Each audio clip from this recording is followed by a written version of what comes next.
শুভ সকাল বন্ধুরা। বোনের বাড়ি থেকে তার পরের দিন আমরা সবাই মিলে ছোট খালার বাড়িতে এসেছিলাম। ছোট খালার বাড়িটা একেবারে মাঠের মাঝখানে, চারিদিকে গাছপালা আর মাঠে মাঠ ভর্তি জল, আর মাঝখানে হচ্ছে বাড়িটা। দেখেই বুঝতে পারছেন চারিদিকে কেমন গাছপালায় ভর্তি।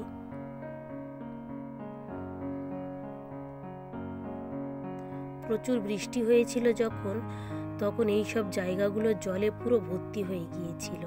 ধীরে ধীরে একটু কমে গিয়েছে, নাহলে এই সব জায়গায় একেবারে জল পার হয়ে তবে রাস্তায় যেতে হতো।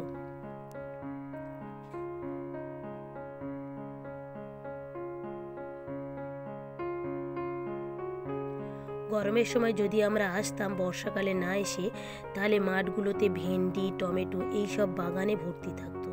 এখানকার মানুষেরা এই জিনিসটাই বেশি করে, ভেন্ডি আর টমেটোর চাষটা।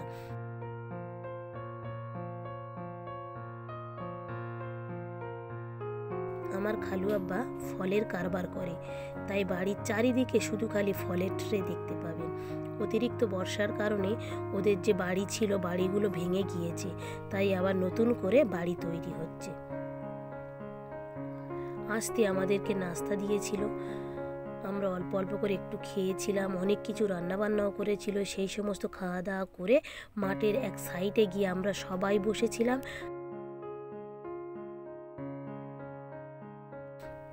আর আমার খালাতো ভাই তালের আঁটিগুলো সব তুলছিল, তুলে ভালো করে ধুয়ে কেটে কেটে আমাদেরকে দিচ্ছিল। কত বছর পরে এই তালের শাঁসটা খাচ্ছি। সবাই একদম মাঠের ধারে এসে চেয়ার নিয়ে বসে আছি। মাঠে চারিদিকে মানুষ মাছ ধরছে, হাঁসগুলো ঘুরে বেড়াচ্ছে। আপনাদেরকেও দেখাচ্ছি, চলুন। কত সুন্দর প্রাকৃতিক দৃশ্যটা।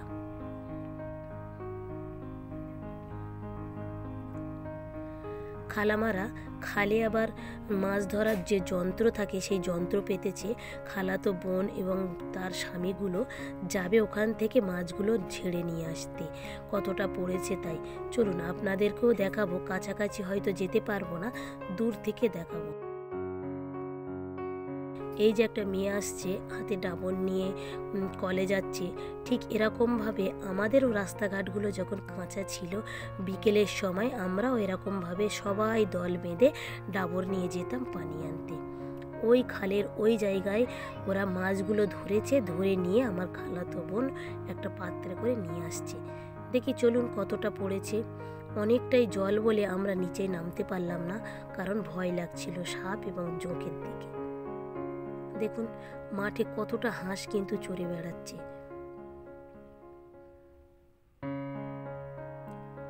কয়েক রকমের মাছ পড়েছিল।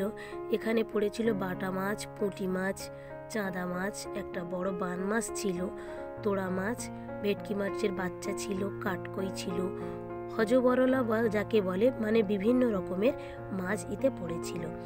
সেইগুলো ভালো করে পরিষ্কার করে বেছে সেজো খালামা এই মাছগুলো নিয়ে যাবে। এই দেখুন সন্ধ্যা প্রায় হয়ে এসেছে, তাই হাঁসগুলো একদম দল বেঁধে কি রকম ভাবে তার বাড়ির দিকে সব চলে আসছে।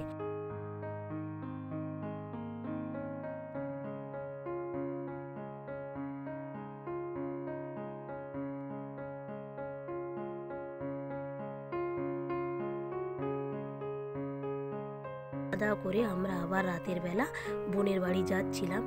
বোন বলল যেখানে যে সিনেমা হলটা ছিল আমাদের বাজারে, সেই সিনেমা হলটা ভেঙে এখন এম বাজার করেছে। যেহেতু এখন মানুষজন কেউ সিনেমা হলে সিনেমা দেখে না, তাই বলল চল ওখান থেকে কয়েকটা জিনিসপত্র কেনাকাটা করব, যাই। তাই ওর সঙ্গেও চলে আসলাম এই এম বাজারে কয়েকটা জিনিসপত্র কিনতে।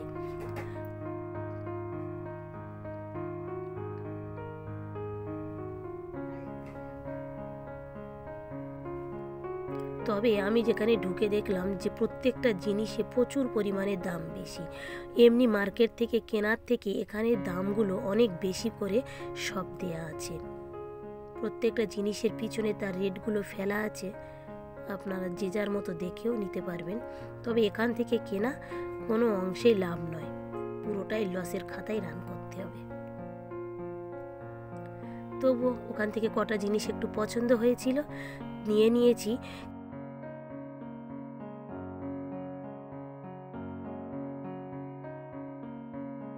এখানে এসে কয়েকটা প্লেট পছন্দ হয়েছিল, তা সেই কটা নিতে গিয়ে দেখলাম যে মাত্র 4 পিস আছে। তো কী আর করা যাবে, সেই 4 পিস নিয়েছিলাম। আর ছোট প্লেট 3 পিস নিয়েছিলাম, সেটাও কিন্তু বেশি ছিল না, ওই মাত্র 3 পিসেই ছিল।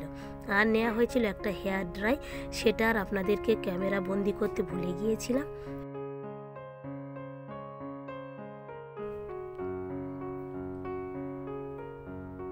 টুকিটাকি এখানে প্রায় সব জিনিসই পাওয়া যায়, তবে প্রচুর পরিমাণে দাম বেশি।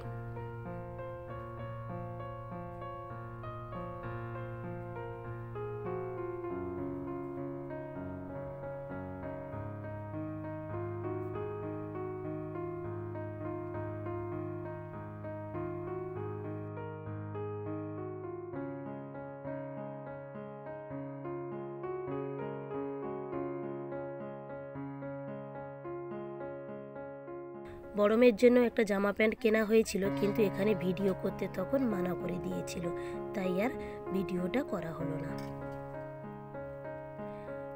এম বাজার থেকে বের হয়ে আমাদের গাড়ি আসতে একটু দেরি আছে, তাই আমরা সবাই মিলে একটু আইসক্রিম কিনে খেয়ে নিচ্ছিলাম। ভিডিওটা তাহলে এখানেই শেষ করছি। ভালো থাকবেন, সুস্থ থাকবেন, আর ব্লগটি কেমন লাগলো অবশ্যই জানাবেন। ভালো লাগলে একটা সাবস্ক্রাইব করে দেবেন। দেখা হবে পরবর্তী ব্লগে।